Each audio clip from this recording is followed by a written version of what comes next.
de honra. Item 3. Reduzir os impostos ao mínimo indispensável. Esse é mais um capítulo do Decálogo de Honra que você está assistindo aqui pelo Vira News. Informação em primeiro lugar. E nesse capítulo de hoje a gente vai discutir mais um ponto do Decálogo, que é diminuir a nossa taxa tributária, os nossos impostos ao mínimo indispensável. Hoje em dia não precisa mais ser economista para saber que tudo que nós entregamos para o Estado, os quase 6 meses que nós temos que trabalhar para sustentar o governo, fora os impostos em cada item que a gente compra, está nos colocando numa situação muito ruim e nós não percebemos o retorno governamental de tanto dinheiro que é entregue ao governo. Enio, qual a solução para que nós possamos reduzir a nossa taxa tributária e termos um país que consiga andar para frente da maneira certa? Fernando, obviamente não é uma solução fácil. Mas o objetivo do Decálogo de Honra é eleger representantes. Então, a intenção dos nossos representantes deve primar por buscar a diminuição dos impostos. Agora, para que o público entenda um pouquinho sobre taxação, sobre impostos, eu vou pedir um parênteses para contar uma historinha. Os costumazes seguidores já conhecem essa história, mas o público precisa conhecer. Como foi criado o imposto? Por que existe o imposto? É o seguinte, vamos voltar ao homem das cavernas. O homem primitivo já andava em grupos, porque ele era uma presa fácil para os grandes predadores. Então eles se agrupavam como autodefesa. Era a primeira organização social, vamos dizer assim. Mas era nômade, andava buscando alimento onde quer que ele aparecesse, estava sempre em busca do alimento. E era promíscuo, ninguém era de ninguém. O efeito principal dessa promiscuidade foi uma sociedade matriarcal, ou seja, todas as crianças que nasciam eram identificadas pelo nome da mãe, porque o pai podia ser qualquer um. Essa situação só vai se inverter quando o homem descobriu a agricultura. Na hora que ele percebeu que a terra devolvia em alimentos aquilo que ele plantava, então a sobrevivência dele ficava mais garantida se ele se fixasse na terra para fazer crescer a sua horta. Então, aí ele separa um pedaço de terreno onde ele planta a sua hortinha, mas a sobrevivência do homem exigia que houvesse uma mulher no pedaço, que é para manter a continuidade da espécie. Só que houve necessidade óbvia de acabar com a promiscuidade. Ele foi buscar uma mulher para dizer que era sua e botou na sua caverninha. Com que finalidade? Já que ele detinha uma propriedade, ele precisava garantir que os seus herdeiros, os herdeiros daquela propriedade, fossem efetivamente dele. Então ele exigiu da mulher a fidelidade. Sem contar que essa filharada era uma mão de obra auxiliar exatamente para fazer proliferar os produtos agrícolas ali. Então você está vendo o estabelecimento da primeira propriedade. Mas como o homem não vivia só de verduras e legumes, ele ainda precisava de proteínas para sobreviver, ele continuou tendo necessidade de ir à caça, ou à pesca, mas principalmente à caça. E cada vez que o homem se junta num lugar, a caça se afasta. Então a caça iria buscar cada vez mais longe. Então, as ausências dele de casa, vamos chamar assim, eram cada vez maiores e mais frequentes. Então, ele deixando a propriedade dele sem a presença física, os homens da época que não gostavam de trabalho, parece até gente que a gente conhece hoje, ao invés de trabalhar a sua própria propriedade, achou por bem saquear a propriedade daquele homem que era trabalhador e produtivo. Então o homem se afastava para a caça e na volta tinha surpresa de que não tinha mais nem mulher nem filhos que tinham sido levados como escravos e nem tinha lavoura que tinha sido roubada e saqueada. Daí nasceu a necessidade dos homens de bem aproximarem as propriedades umas das outras, porque um núcleo maior era um alvo menos fácil. E ao juntar a propriedade, perceba, está sendo criada a primeira aldeia, a primeira organização territorial de uma sociedade. Interfamiliar. Interfamiliar. Mas mesmo assim, se os homens se afastassem para a pesca e para a caça, ainda assim, os homens que não tinham vocação para o trabalho, mas para o saque, ainda conseguiam dominar as mulheres e as crianças. Então essa pequena sociedade, essa pequena aldeia, decidiu que nem todos deviam ir à caça. Uns homens deviam ficar no local para proteger a aldeia. E naturalmente, que homens? Os mais fortes. Porque poucos fortes podem ganhar de muitos fracos.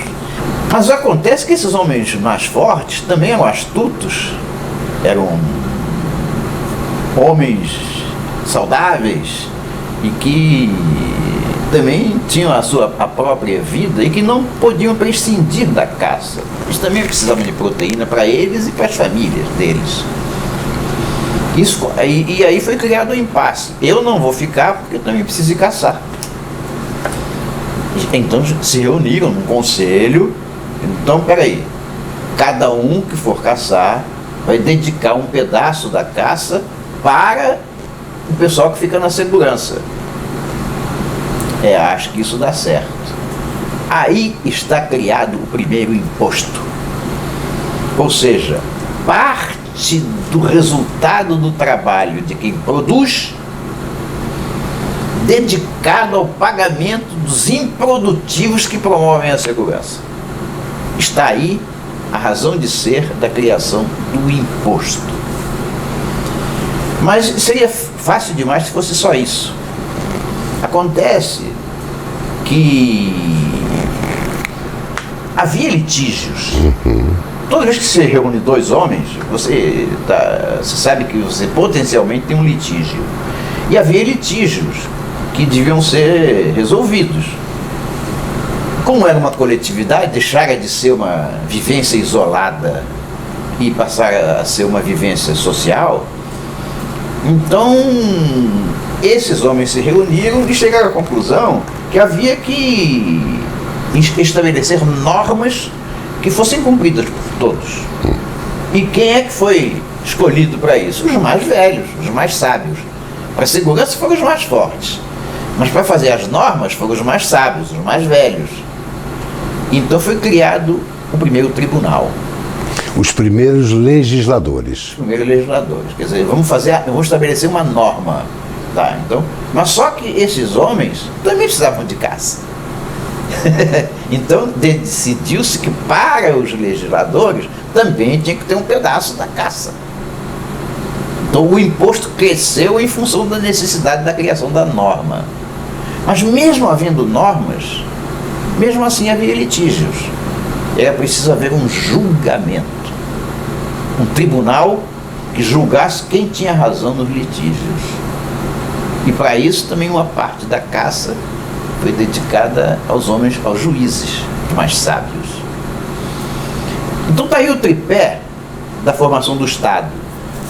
O Estado foi criado pela junção dos homens, estabelecendo segurança, legislação e justiça. Esse é o tripé da formação do Estado. Tá? E isso é muito importante, porque ao longo do tempo essa prioridade vai mudar. nessa historinha que eu contei, a primeira necessidade foi a de segurança, a segunda foi a da lei, e a terceira foi a do tribunal. Mas a partir do momento que isso foi estabelecido, e foi estabelecido também o imposto, a vida foi se tornando mais complexa, e você vai notar daqui a pouco que vai haver uma inversão nas prioridades da própria formação do Estado. Então, se você entender por que foi criado o imposto, você aí vai entender por que aquela sociedade que decidiu criar o Estado, ou seja, no tripé segurança, legislação e justiça, por que aquela sociedade resolveu dividir parte da sua caça? Ninguém estava disposto a dar a caça inteira, nem dividir a caça pelo meio. O justo seria atribuir o pedaço da sua produção estritamente necessário ao cumprimento da missão do Estado. Então, o imposto deve ser, sempre foi, idealmente apenas o necessário para a manutenção do Estado.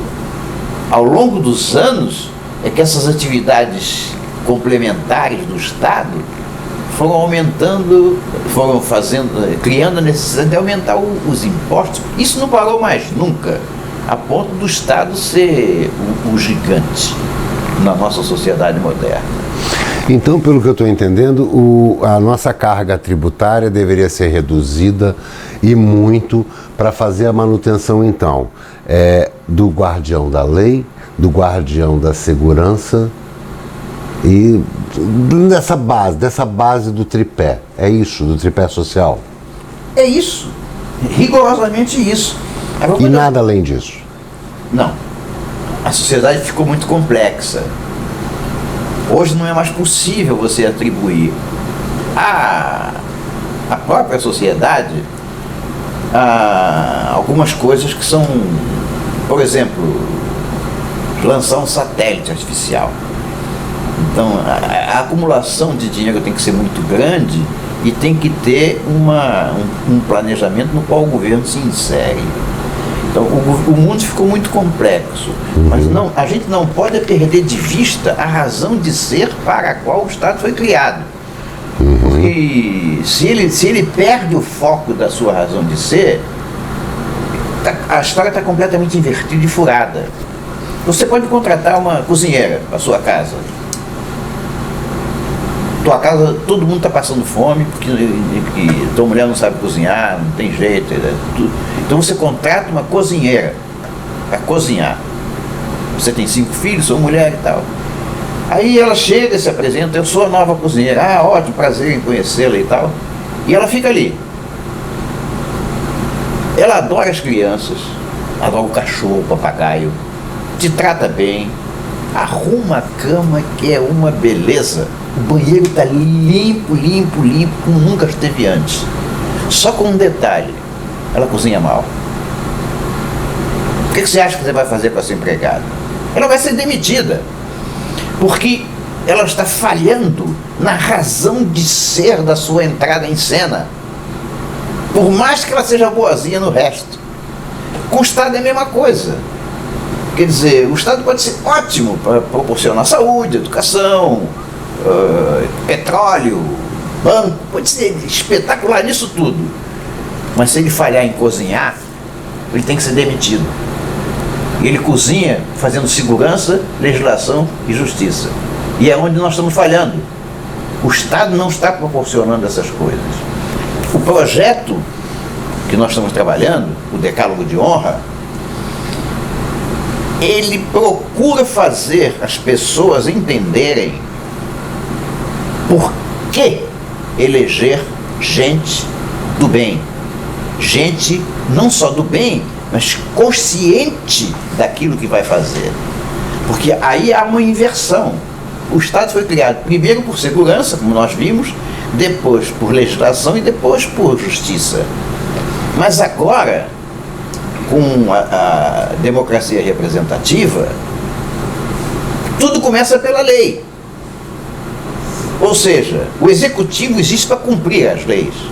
O tribunal existe para punir quem descumprir a lei. Então tudo começa agora na lei. E o que nós estamos fazendo nesse momento é elegendo aqueles que vão fazer as leis. Se a lei não for bem feita, não há nação que se aguente. Tem que despedir a cozinheira.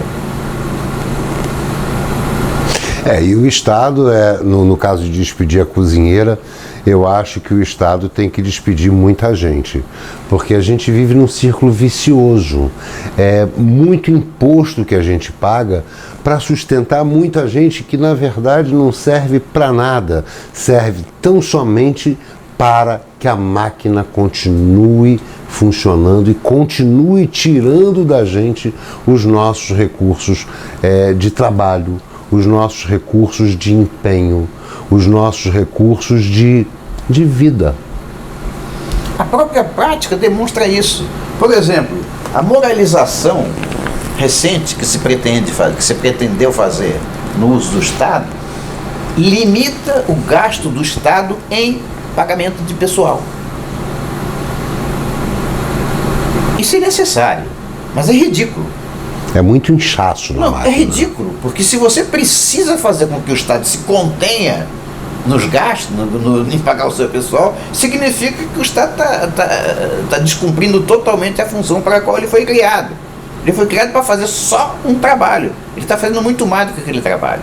Então, é necessário, mas se olhar com lente, é ridículo.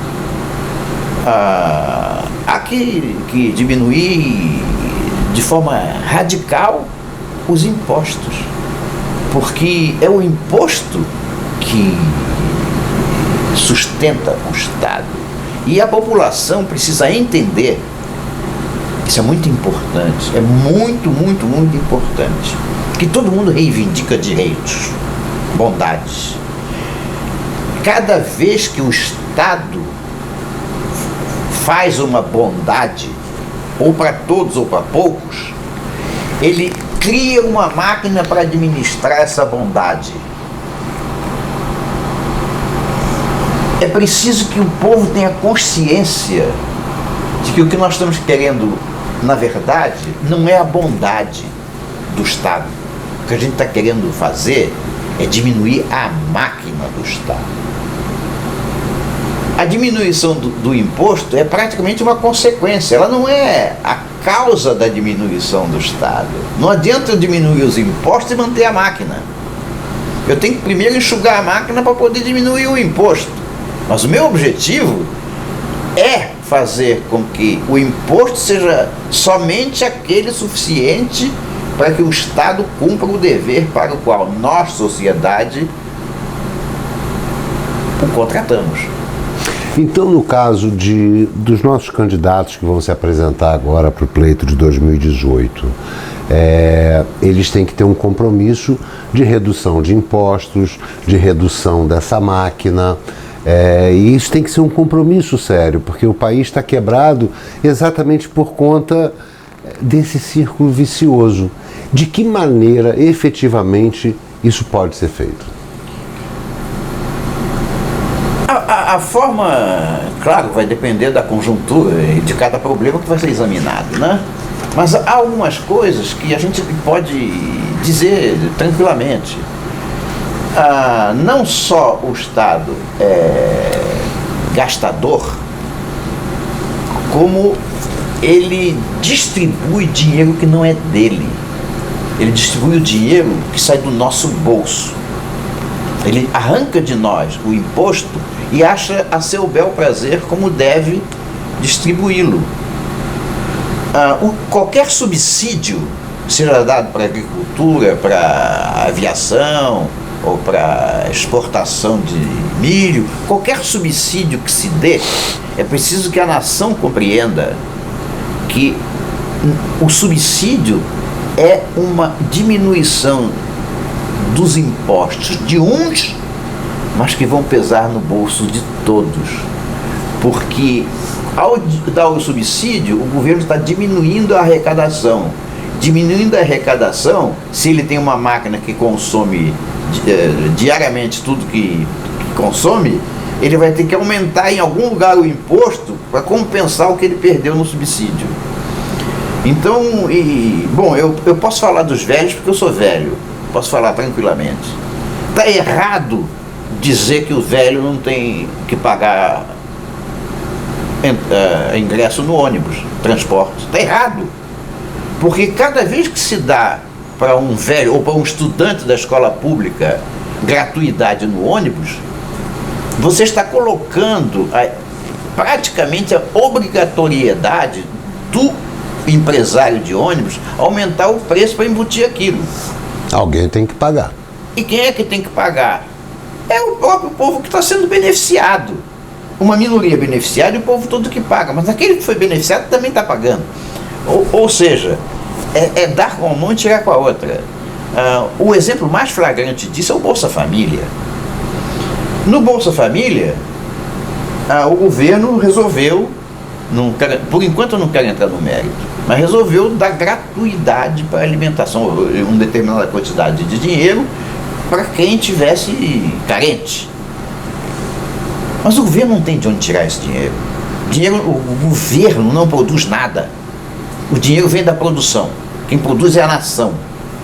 Então, para dar o Bolsa Família, o governo precisa tirar do resto da população, aumentando o preço de tudo.